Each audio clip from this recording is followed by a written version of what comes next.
Então, eu quero ser bênção na vida de vocês.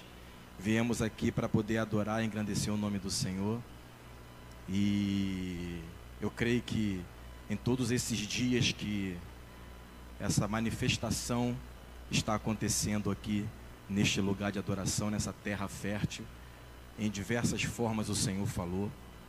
E quando eu recebi o convite do Gustavo, debaixo da liderança do pastor Fernando, eu comecei a buscar do Senhor para falar nessa noite o que Ele queria, quem Ele traria, quais seriam as pessoas que estariam aqui, sabe? E na penúltima canção, tem uma parte que fala: invade a minha escuridão, aonde me escondo.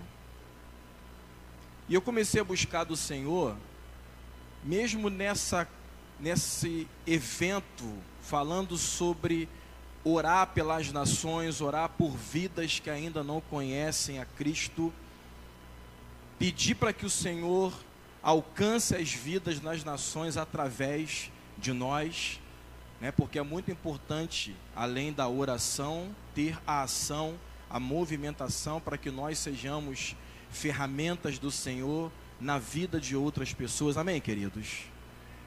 Às vezes nós confundimos as coisas e achamos que só orar é o suficiente, mas nós também precisamos nos manifestar presencialmente na vida de pessoas. Isso é importante para todo aquele que se considera filho de Deus. E eu comecei a buscar do Senhor, e Ele falou ao meu coração sobre o quanto nós estamos buscando, não digo nessa conferência, nesse congresso, mas na nossa vida num todo, no quanto nós estamos procurando abençoar pessoas, orar por pessoas, nos entregar por elas, mas não conseguimos avaliar a nossa vida e entender o quanto nós precisamos de Jesus antes de começarmos a orar pelas pessoas. Sabe, os céus se movem na vida dos filhos de Deus, sim ou não? Mas esses filhos precisam saber que antes de ir, antes de chegar, as coisas precisam ser resolvidas dentro de si mesmo. Porque como falar de alguém, como apresentar alguém sem ter exemplo para mostrar? Como falar de um Cristo sem testemunho? Como falar para um casal que está passando por um momento complicado se não tem experiência daquilo que aquele casal está vivendo? Como falar para alguém que está passando necessidade e fome se um dia você teve que dividir um ovo para 4? Então nós precisamos entender nesse tempo que antes de ir, eu preciso buscar e pedir para que o Senhor venha até a minha vida e mude a minha história de dentro para fora. Eu preciso ser transformado para apresentar esse Cristo que transforma, muda e liberta pessoas. Amém, queridos? Abra a palavra do Senhor lá, por favor, Evangelho de Marcos, capítulo 5. Nós vamos falar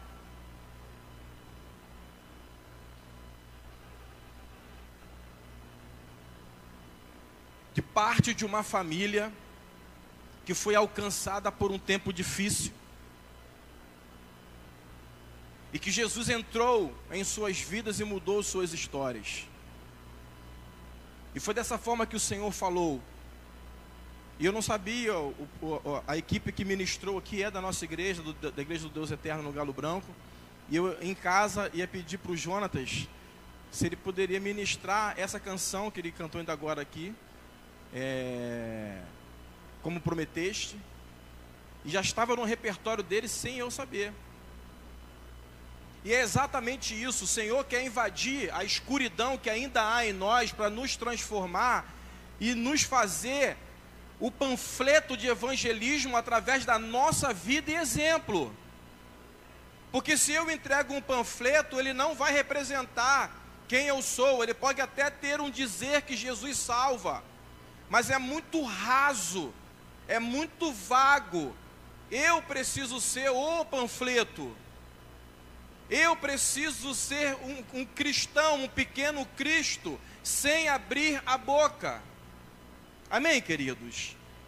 Então é isso que o Senhor vai trabalhar no nosso coração na noite de hoje, porque quando Ele falou meu coração, Ele sabia quem estaria aqui. Vamos permitir que Ele invada as escuridões que ainda há no nosso ser, para que nós consigamos resolver algumas pendências, e quando formos aos necessitados, possamos ir curados, resolvidos, pisando com firmeza na direção da eternidade, mostrando para esses que estão cambaleando, que um dia cambaleamos, mas hoje estamos caminhando em passos de fé rumo à eternidade. Evangelho de Marcos, capítulo 5, diz assim: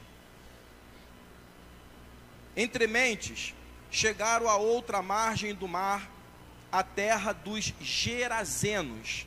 Ao desembarcar, logo veio dos sepulcros ao seu encontro um homem possesso de espírito imundo, o qual vivia nos sepulcros, e nem mesmo com cadeias alguém podia prendê-lo, porque tendo sido muitas vezes preso com grilhões e cadeias, as cadeias foram quebradas por ele, e os grilhões despedaçados, e ninguém podia subjugá-lo. Andava sempre, de noite e de dia, clamando por entre os sepulcros e pelos montes, ferindo-se com pedras.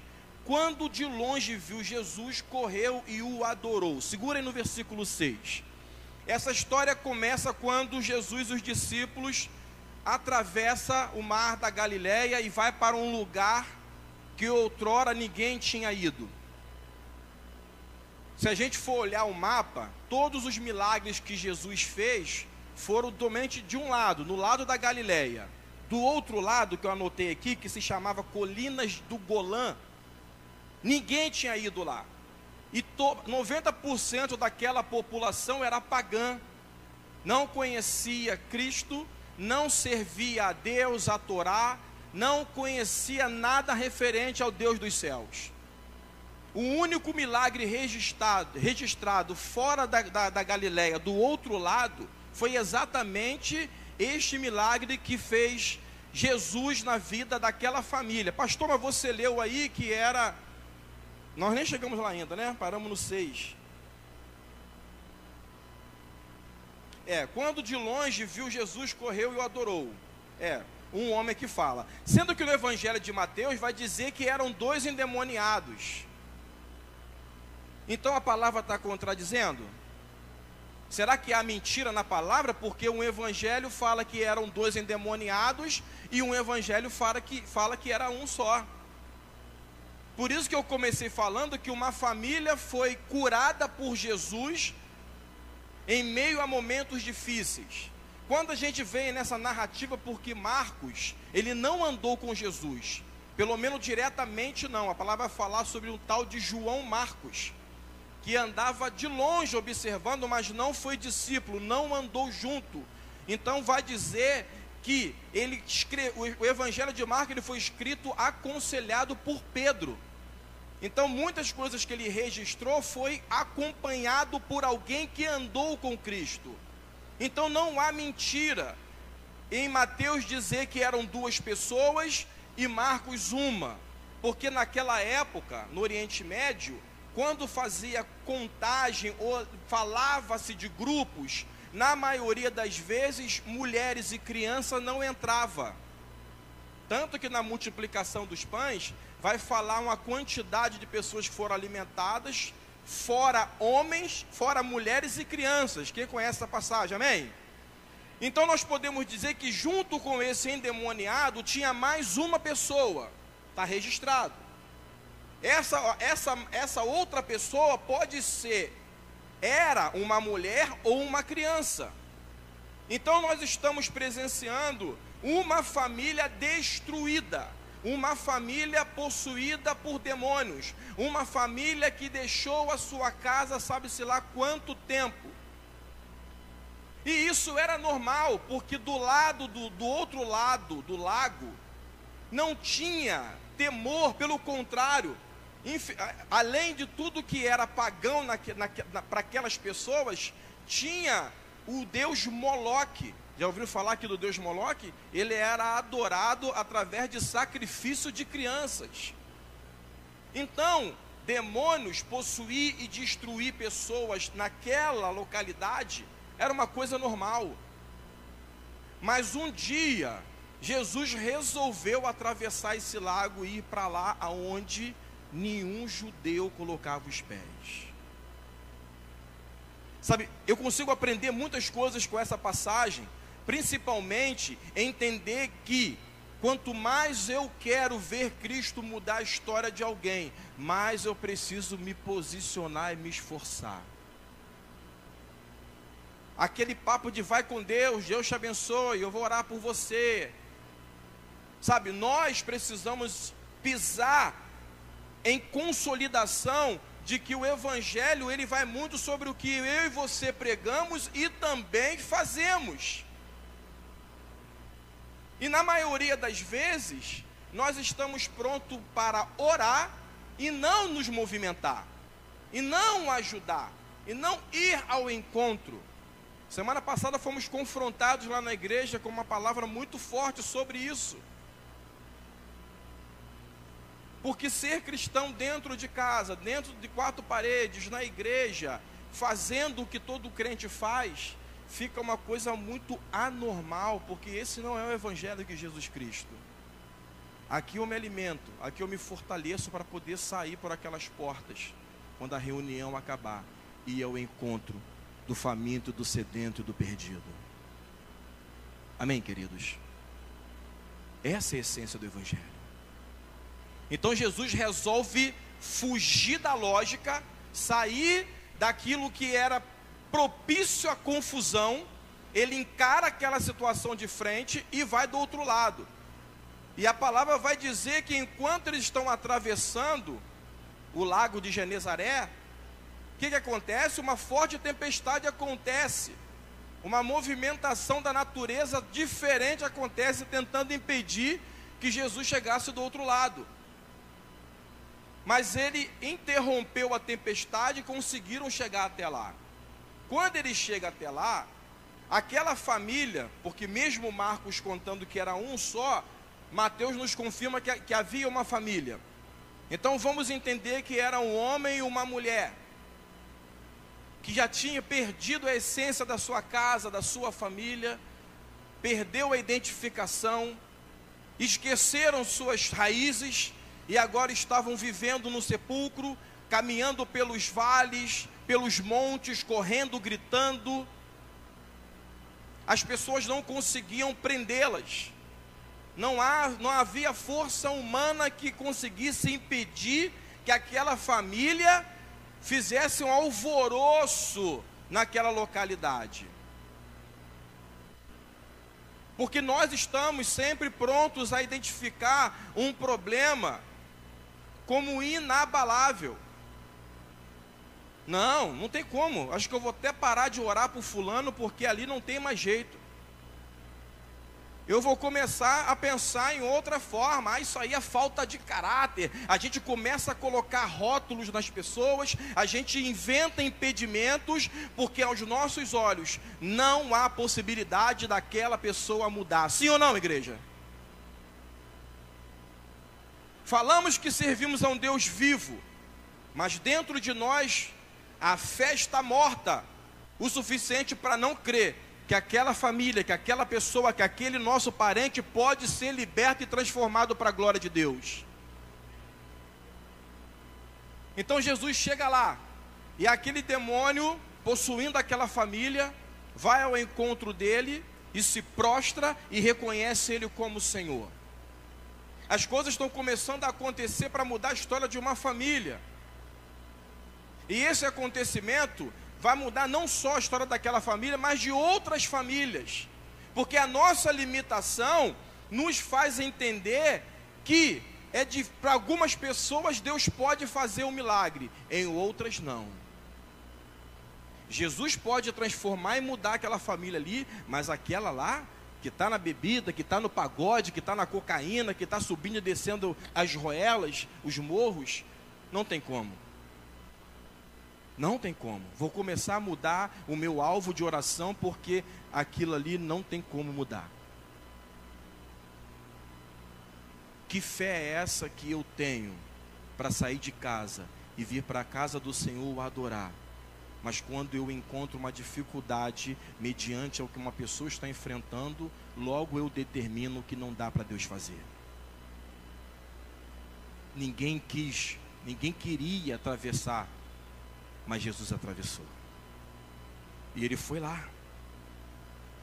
Versículo 6, é isso? Quando de longe viu Jesus, correu e o adorou, exclamando com alta voz: que tenho eu contigo, Jesus, filho do Deus Altíssimo? Conjuro-te por Deus que não me atormentes. Porque Jesus lhe dissera: espírito imundo, sai desse homem. E perguntou-lhe: qual é o teu nome? Respondeu ele: Legião é o meu nome, porque somos muitos. E rogou-lhe encarecidamente que os não mandasse para fora do país. Ora, pastava ali pelo monte uma grande manada de porcos, e os espíritos imundos rogaram a Jesus, dizendo: manda-nos para os porcos, para que entremos neles. Então vamos lá, pastor, mas diz que o porco ele não era aceitável para o judeu, sim ou não? Sim. Então como que tinha porco aí? Porco pastando? Sim, porque era um porco selvagem. E aí eu fui pesquisar, né? Eu sou bobo. O porco que a gente conhece, que a gente compra ali na rua da feira, come lavagem. Mas os porcos selvagens natural daquela região comia outras coisas além da vegetação. Então eram porcos selvagens, aproximadamente 2.000 porcos. E aí o que acontece? A gente entende que havia uma criação de porcos daquele lado do lago, porque a população era pagã. Não tinha essa de respeitar que animal servia ou não. Então Jesus está fazendo uma missão poderosa para mudar a história de pessoas, inclusive culturalmente. E percebe que nós, que somos libertos hoje para a glória do Senhor Jesus, um dia tivemos raízes em culturas que nos ensinaram, sim ou não? Nós fomos criados no mundão. Louvado seja Deus, você que nasceu no berço evangélico. Porque eu nasci um dia, mas me desviei e aprendi muita coisa ruim no mundo, na rua. E aí, conforme nós vamos conhecendo pessoas, vamos construindo culturas dentro de nós que, pelo que aprendemos, aquilo é certo de fazer. Mas chega uma hora que quando Jesus entra na nossa história, ele começa a pontuar: isso não, isso não, isso não, isso não, isso não. Aquilo tudo que nós achávamos que era verdade, que poderia fazer, que era normal, Jesus começa a dizer no Evangelho, no poder de sua palavra, começa a retirar tudo isso aí, porque isso não me agrada. E eu posso dizer com muita propriedade, mesmo que tenha irmãos aqui de mais de 30, 40 anos de Evangelho, ainda há culturas dentro de nós que precisam ser arrancadas. Ainda há mentiras escondidas dentro de nós que só a verdade vai arrancar. Ainda há. Porque santificação é um processo diário, todo dia. E não é você dizer não quero mais. É entender, é rejeitar, é reconhecer que aquilo não pode estar na tua vida e que só tem um que pode arrancar com raiz e tudo, que é o Espírito Santo de Deus. Mais ninguém. Então Jesus está mudando a história de uma localidade. Culturalmente, a parte de finanças vai começar a ser abalada. Porque Jesus chega para poder realmente fazer um reboliço. E ele vai no bate e volta. Ele vai lá faz esse alvoroço todo e nem fica. Ele arruma a confusão, sai correndo e deixa para lá. Porque é isso que ele faz com você e comigo. Porque num louvor, na adoração, num culto de manifestação, eu ergo a mão e digo: seu discípulo eu sou. Mas os discípulos passam por processo de aprendizado e depois de colocar em prática. Vai chegar a hora que você e eu teremos que colocar em prática o que estamos aprendendo enquanto estamos em comunhão, participando da escola bíblica dominical. E é no meio do alvoroço, da confusão, que não tem pé nem cabeça, é ali que os filhos se manifestarão. É ali que os resolvidos mostrarão que Cristo está em sua vida. Eu costumo muito falar isso. Já estou com Cristo há tanto tempo, mas eu ainda sou vencido pelo trânsito. Tem hora que se eu não vigio, o demônio entra no meu carro e eu dá vontade que eu tenho de sair pelo vidro afora e lá fora no outro motorista. Mas alguém aqui, eu estou sozinho nessa? Só eu, gente? Amém, Deus te abençoe. Sabe, são processos que nós avaliamos mediante as nossas fraquezas e o quanto nós precisamos crescer ainda em muitos pontos na nossa vida. Que não é só orar, não é só impor as mãos, mas fazer uma avaliação, o que eu estou fazendo, quem eu sou, como eu estou vivendo, para poder impor as mãos, para colocar o nome daquela pessoa em oração. E quando eu passar por ela, e lembrar que ainda há algumas coisas para serem resolvidas na minha vida, percebe-se que o pouquinho que nós nos tornamos crente, logo nós somos cheios de perfeição, que já conseguimos condenar alguém olhando de cima a baixo, sim ou não? Fala a Deus. E nos esquecemos, e não é questão de esquecer que um dia estávamos perdidos e hoje estamos nos encontrando, não nos encontramos por todo, estamos nos encontrando caminhando. Mas entender que as pessoas são imperfeitas e falhas como nós também somos. Ainda somos falhos. Ainda escorregamos. Ainda tropeçamos em formigas.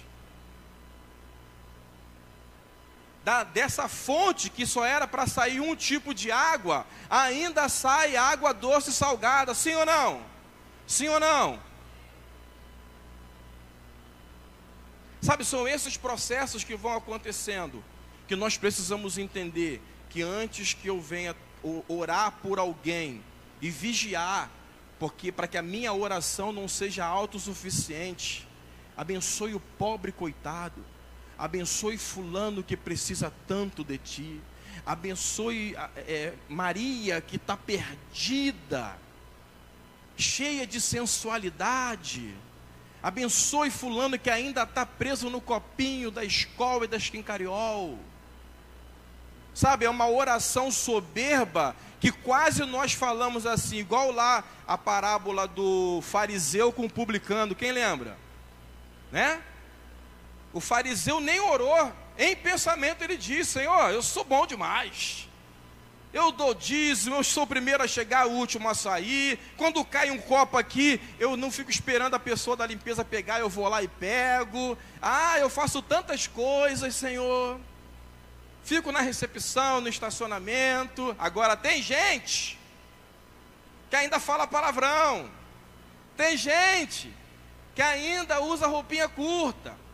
Sabe, tem um irmão lá que está lutando contra si mesmo para permanecer e ainda tem algumas fraquezas, mas nós somos bons o suficiente para dizer que um culto de domingo já nos deixou quase no céu, mas o irmão que está lá ainda preso numa cerveja, está tentando permanecer, está tentando vir para a casa do Senhor, e nós estamos fazendo assim com ele, ó, bum, vai para o inferno, você não presta.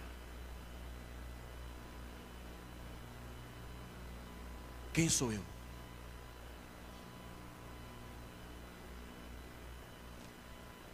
De repente você olhou assim, pastor falando sobre endemoniado? É.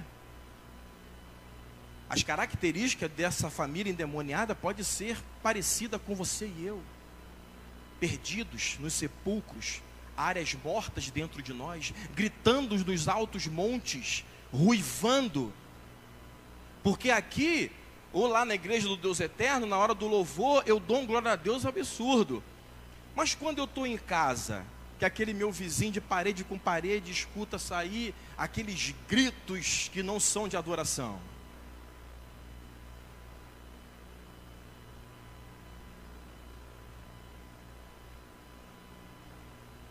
Silêncio gritou, né? Silêncio ensurdecedor. Fala, né?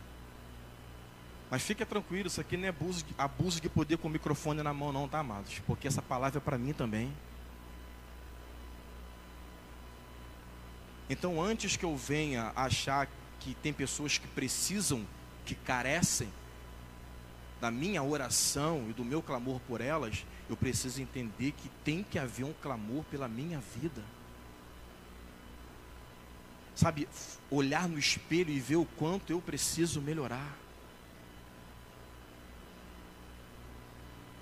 O quanto eu preciso me converter todos os dias.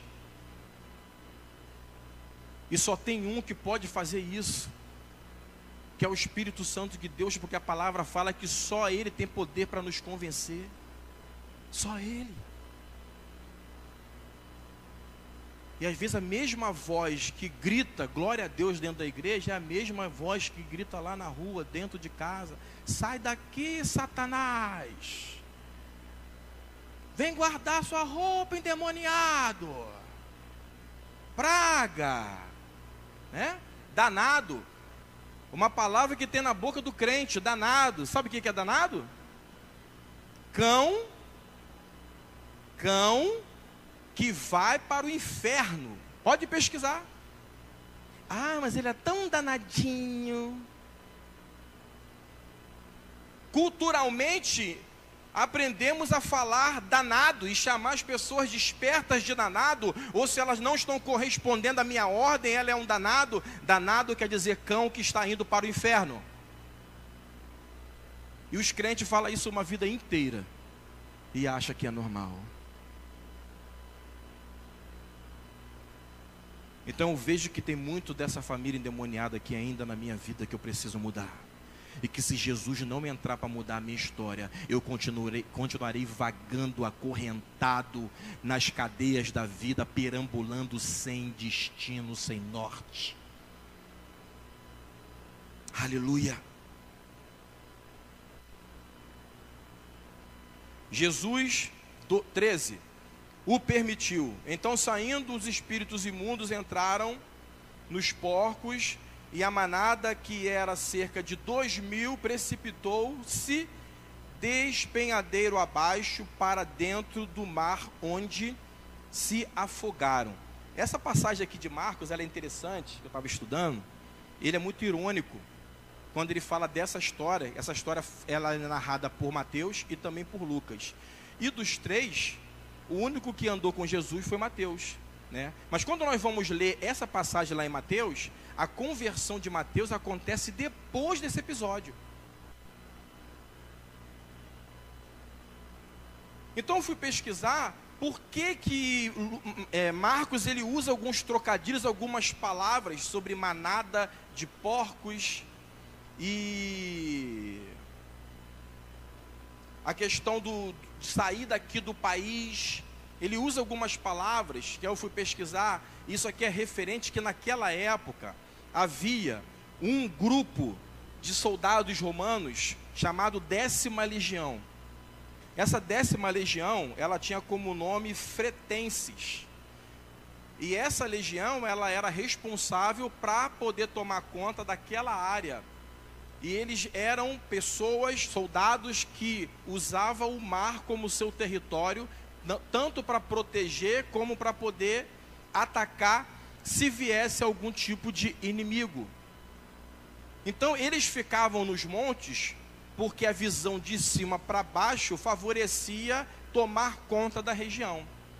Então, quando a gente vê Marcos falando que uma legião de 2.000 demônios pede autorização para incorporar os porcos, o que Marcos está querendo dizer?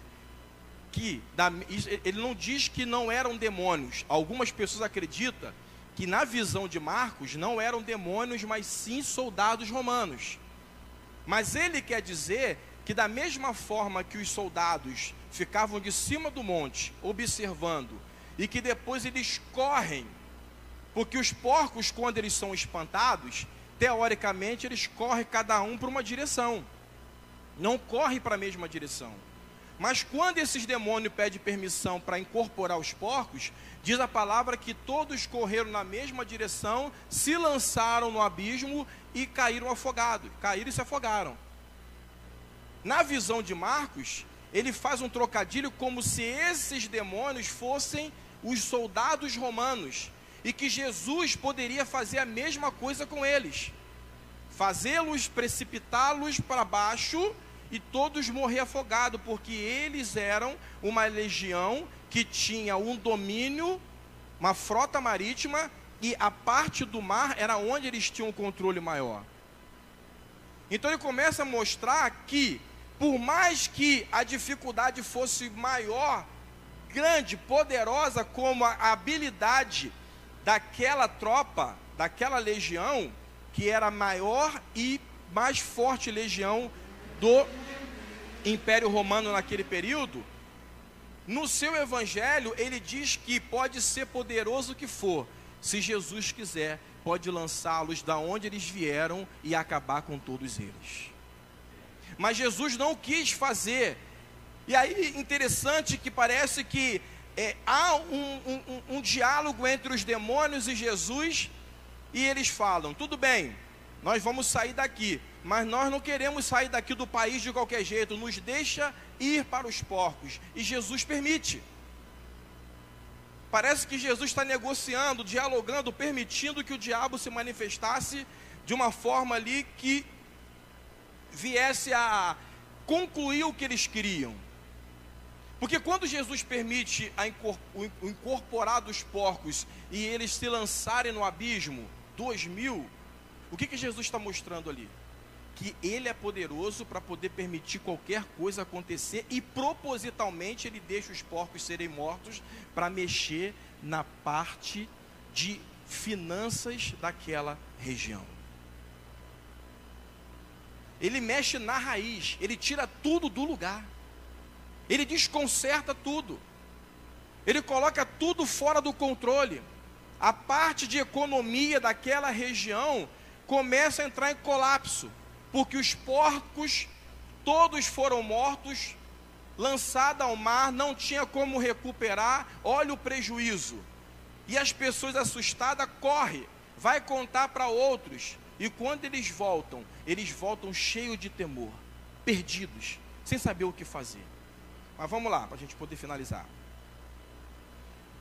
14. Os porqueiros fugiram e anunciaram na cidade e pelos campos. Então saiu o povo para ver o que sucedera. Indo ter com Jesus, viram o endemoniado. Vamos imaginar aqui o casal endemoniado, o que tivera a legião assentado, vestido em perfeito juízo, e temeram. Então segura aí. Essa família que estava há anos vagando, sem norte, perambulando, agora estão em sã consciência, arrumados, sossegados aos pés do Senhor.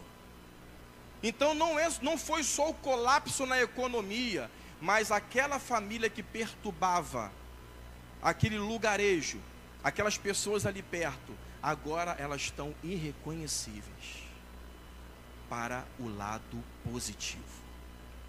Jesus começa a mudar a história de um lugar, porque ali tinha um conjunto de cidades chamado Decápolis, e dentro dessas 10 cidades tinha uma que era Genezaré, aonde essa família era natural.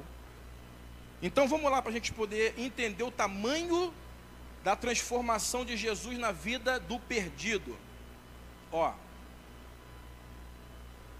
17, e entraram e rogaram-lhe que se retirasse da terra deles, as pessoas querendo expulsar Jesus. Ao entrar Jesus no barco, suplicava-lhe o que fora endemoniado, que o deixasse estar com ele.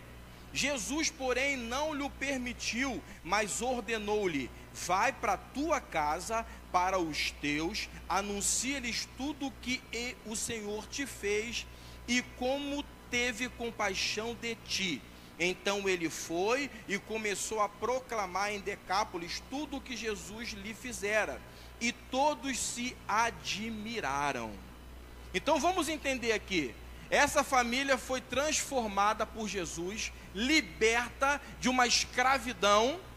Agora, empolgados, eles pedem: Jesus, queremos subir no barco com vocês e falar do teu amor, pregar esse evangelho. Aquela empolgação do primeiro amor, aquela agitação dos primeiros conhecimentos do evangelho e do primeiro efeito que faz conhecer a Cristo dentro do nosso coração. Sim ou não? Um dia nós já fomos muito apaixonados por Cristo, amém? Hoje parece que a gente administra esse relacionamento, mas um dia a gente não pensava em outra coisa a não ser estar aqui. Orávamos de madrugada, subíamos monte 5 horas da manhã, participávamos de vigília, chegávamos sem pressa de ir embora. Pode contar comigo para o que precisar. Hoje a gente administra.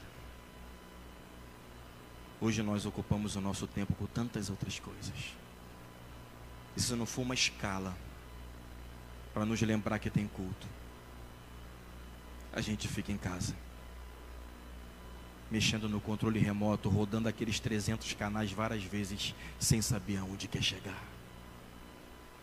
Um dia queimamos por Ele. Um dia nada nos convencia do contrário, que era melhor estar em sua presença. Hoje administramos esse relacionamento. Hoje temos outras prioridades. Hoje, aceite o que você quiser, pastor. O que eu posso te dar é vir um dia por semana. Posso contar com você, irmão? Não, eu tenho isso para fazer, e aquilo também, se der, eu venho. Um dia a nossa agenda era montada pela nossa frequência nos átrios. Hoje, estar com Cristo depende da nossa agenda humana. Precisamos estar dentro do templo para lembrar que somos crentes. Porque em casa já não sabemos mais quem somos. Na rua, no trabalho, na convivência com pessoas das antigas, já não mais sabemos quem somos.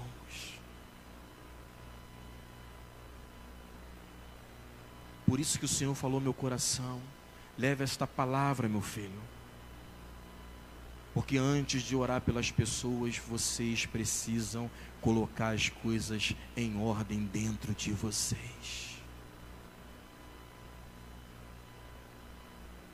Priorizar Cristo e não a religião.